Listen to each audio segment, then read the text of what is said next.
Hey squad, I hope you're having a fabulous week. I'm so happy to be here with you and to make this video message. This week's message is in direct response to squad member Evelyn's question. And her question was in response to last week's video. Her question was, how do you stay grounded and lead from your heart when despite maybe the negative mind chatter? So she was speaking about leading from the heart and listening to your heart as truth rather than potentially the fear or negative thinking that could feel like truth. She went on to say that intellectually and logically she knows it's not true, but since it feels so much like truth, it's really hard to separate from it.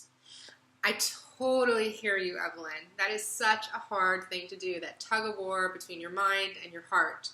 And what I'd like to invite you to try out as a practice and try for yourself a few different things, and things that I've done in my own life that have helped me with that tug of war that I know all too well, and that sometimes still presents itself. But this tool that I use is I just choose not to participate in the tug of war. Tug of war for me represents I'm putting a right or wrong, a pass or fail, a judge and be judged framework. I'm taking myself out of my learn and help learn mindset, meaning I'm going into a fixed mentality rather than a growth mentality, a mindset, I should say. And why I'm saying that is, why end the tug of war, is if I'm feeling fear, if I'm feeling disempowered, if I'm feeling that these thoughts I'm having are true, okay, my body is asking me for something. My body's asking me for more love, more grace, more compassion, but I also don't have to accept every single thought that I have as truth. And that was a huge one for me, that not every thought I have is true. But there are thoughts that I have that are absolutely true, and I know that those come from my heart. So I got really clear on what was true. That way, when things arose that weren't true, I was able to answer them back with love and kindness. An exercise that I practice, and I sometimes still practice, is a writing exercise called Heart Talk versus Purge Talk. And I just take out a piece of paper, and on one side of the paper, I write all the negative thoughts that I'm having. All the negative stuff, all the beliefs, anything that's going on, I just write it down.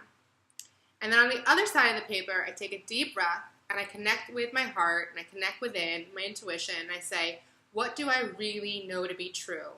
From a place of love. And I answer each negative thought or statement with a statement of love that I know is true. And it helps me see the imbalance. It helps me see what's going on, that, okay, maybe I feel this way right now, but the truth of me is this, and I ground back in that. Now that was a start. That was like a start of me starting to befriend my mind, is really get crystal clear on what's true about me and then what's not. What's my mind, playing tricks on me with. Another thing that I like to do is get under it. I get really under the thoughts. So when I'm starting to be disempowered, I tend to question my capabilities. I tend to get really judgmental about my body, about the way I look, about belonging in a social circle, asking for what I need, really allowing myself to be seen exactly as I am, out of fear of judgment, out of fear of not belonging, out of fear of that I might not be good enough. And that when I'm having these thoughts, this mind chatter that's going on, something in me is not feeling good enough. And I need to remind myself that I'm complete and whole as I am, standing and walking and breathing today. And so I'm starting to have this mind chatter. I get under it and say, okay, what is my body asking for me right now? Because something's not feeling right. Something's not feeling good. And rather than further shame it or judge it or take it on as truth, I answer it with love. Maybe I need more rest. Maybe I need a pep talk. Maybe I need some more support around me. Maybe I need help. Maybe I need to lay off the coffee. Maybe I need to look in the mirror and remind myself how beautiful I am, right? It's really befriending my mind rather than judging it or battling it. Saying, okay, you're not feeling too good. What's going on? Let's get under it. Let's get to the truth of it, and let's answer it with love. So that's something that I do to help me stay grounded in my heart when I'm becoming unaligned because of this mind chatter going on. It's these friendly little reminders. I take a deep breath, I get underneath the thought, and I get reconnected back to the truth of me in my heart, and I answer whatever's going on back in love. And I will not feel complete with this video if I don't say again, usually when my mind chatter is at its heaviest and most negative, is when my self-care is not a priority for me. So I look at everything from head to toe and think, okay, what's going on that I need? And the last thing I want to address is about fear. How do you move from a place of your heart when you're feeling fear? Fear of being judged, fear of failure, fear of being wrong, fear of being seen.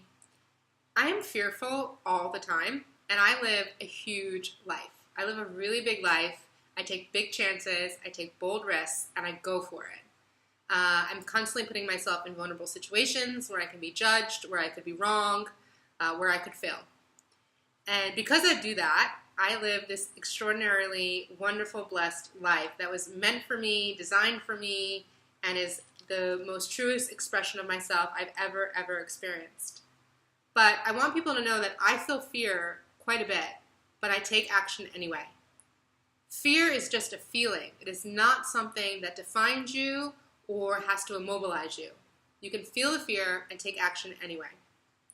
You know, many of the great thought leaders and people that have changed this world, they're not comfortable. They're not comfortable doing what they do. They are uncomfortable, but they get comfortable being uncomfortable. And I choose to do the same. I'm uncomfortable a lot, but I take a lot of action in my life, and because of it, I get the results that I want. I get surprised, actually, by a lot of the results, and I feel very, very blessed to do so. Deep love, unconditional love for yourself is accepting all parts of you, the shadow and the light, and answering both with love. So no more judging, no more shaming. Love all of you. And that mind chatter you have, use it as a call. Use it as an invitation to send even more love to all parts of you. I hope you find this helpful, and please share with me what you're taking away in the comments below. I'd love to hear from you. And keep sending in the questions. I'm happy to make videos. I'm talking from my experience. Try the tools out. If they work for you, that's fantastic. And I'm sending you all loads and loads and loads and loads and loads of love. All right. Have a great week, everyone. Ciao.